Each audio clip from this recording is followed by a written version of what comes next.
Après la libération de Coruscant par la Nouvelle République et que Izan Izard ait relâché son terrible virus sur la capitale, la République était dans une situation délicate. D'un côté, les forces républicaines étaient focalisées sur la chasse du seigneur de guerre Zijin, étant un seigneur de guerre dangereux et puissant. Mais de l'autre côté, le Conseil provisoire républicain refusait catégoriquement de poursuivre la chasse de l'impérial Izard, ce qui contrarie énormément l'escadron Rogue qui prit les événements de Coruscant comme une affaire personnelle. C'est ainsi que Wedge Antilles et la totalité de l'escadron Rogue démissionna de la République afin de mener leur guérilla contre Izan Izard seul. Du côté de Izard, celle-ci prit la fuite et se réfugie sur la planète Typhira, où elle fut placée au pouvoir par les humains de la planète. Izard se barricada donc sur Typhira, défendu par son super destroyer stellaire personnel, le Yusanka, soutenu par 2 autres destroyers impériales et un destroyer de classe Victoire. Par conséquent, Izard prit le contrôle de toute la production de Bacta de la planète et supervisa même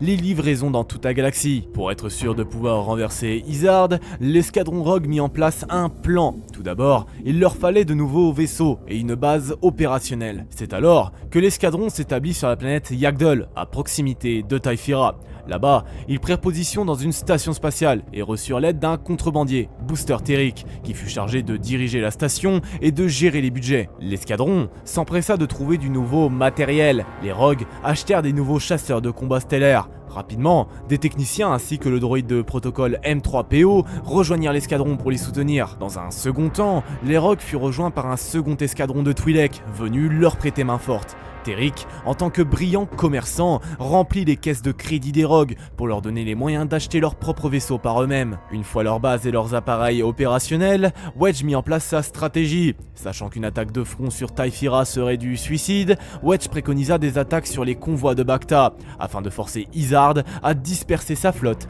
présente sur Typhira. La première attaque fut un véritable succès pour l'escadron Rogue. Ce dernier réussit à capturer tout un convoi de vaisseaux cargo. Certains rebelles se servirent même de ce convoi pour infiltrer Typhira et préparer la résistance sur place. Cependant, Izard était une femme calculatrice et avait anticipé cette manœuvre. En effet, Izard avait fait placer des chasseurs chargés d'escorter les convois jusqu'à leur centre où ils étaient examinés et rendus à leurs clients. Attaquer de front était donc impossible pour l'escadron Rogue s'il ne voulait pas être détesté par les mondes clients de Typhira. Mais alors que les rebelles étaient en route pour Typhira, les coordonnées hyperspatiales furent modifiées et les rebelles se retrouvèrent perdus au milieu de nulle part dans les cargos de Bacta. Les hommes de Wedge s'empressèrent d'aller les récupérer, mais tombèrent dans un piège tendu par Izard. Le destroyer de classe Victoire, le Corrupteur, sortit d'hyperespace et un combat s'engagea. Plusieurs membres de l'escadron Rogue perdirent la vie ce jour-là, une chose qui ne restera pas impunie pour Wedge, qui prit d'assaut quelque temps plus tard un centre militaire impérial. Au fur et à mesure, la flotte de Wedge grossissait, mais celle-ci était encore loin de pouvoir rivaliser face à Izard. Pendant de longues semaines, les Rogues poursuivirent leurs attaques sur les convois de Bactas impériaux. Talon Card, allié à la Nouvelle République, fournit aux Rogues des armes et du matériel militaire. Plus le temps passait, plus Izard perdait patience et en avait assez des attaques des Rogues, mais cette dernière avait toujours une carte en main. En effet, Izard avait fait infiltrer une taupe dans l'organisation que commandait Card.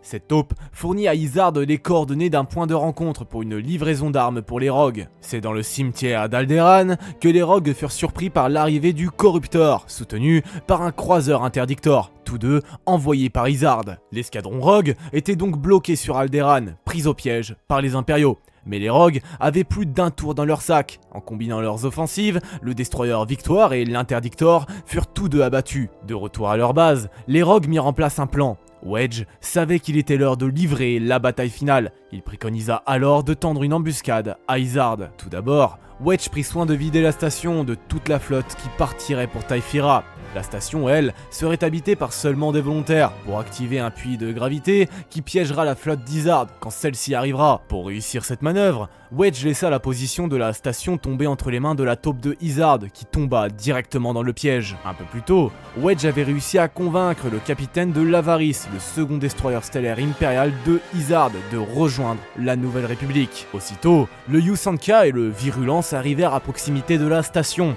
Terric, qui était resté à bord, activa le puits de gravité, livré par Talon Card. Les Impériaux se retrouvèrent bloqués dans le système, du moins, seul le Virulence. Le Yusanka, lui, parvient à s'enfuir pour retourner sur Typhira. En effet, les impériaux avaient compris que la station était vide et que la flotte de Antilles était déjà partie. Arrivés sur Taifira, les Rogues et toute la flotte de Wedge attaquèrent les maigres défenses de la planète. La bataille se déroulait bien, du moins jusqu'à l'arrivée du Yusanka. Face à son arrivée, les rebelles prirent d'assaut le Yusanka, mais toutes leurs attaques semblaient inutiles. La bataille semblait pencher du côté de Izard, jusqu'à ce que le Virulence qui avait été capturé par Terik arrive à son tour et prit pour cible le Yusanka. Le capitaine du Yusanka, voyant la situation dégénérée, ordonna à son vaisseau de percuter Taifira. Cependant, cet ordre fut contesté par les membres d'équipage. Une mutinerie fut donc lancée à l'intérieur du Yusanka. Le capitaine fut tué par l'équipage, qui prit le commandement du Yusanka et ordonna la reddition du Super Destroyer. La Nouvelle République prit alors le contrôle du Yusanka. La bataille était donc terminée, et la guerre de la Bacta se conclut par la victoire des troupes de Wedge Antilles et de la Nouvelle République. Izan Izard réussit cependant à s'échapper, bien que la République ignorait sa survie et l'ait déclarée morte. Wedge Antilles amnistia les membres d'équipage du Yusanka et prit alors le commandement de celui-ci, faisant du Yusanka son vaisseau personnel. Mais ceci est une autre histoire. Voilà, cette vidéo est désormais terminée, j'espère qu'elle vous aura plu. Si c'est le cas, vous connaissez déjà la chanson, n'hésitez pas à liker, à vous abonner, partager ou même commenter, ça me ferait extrêmement plaisir. Bref, moi sur ce, je n'ai plus grand chose d'autre à vous dire. Je vous souhaite à tous une très bonne journée ou une très bonne soirée. Et surtout, n'oubliez pas que la force soit avec vous. La bise tout le monde.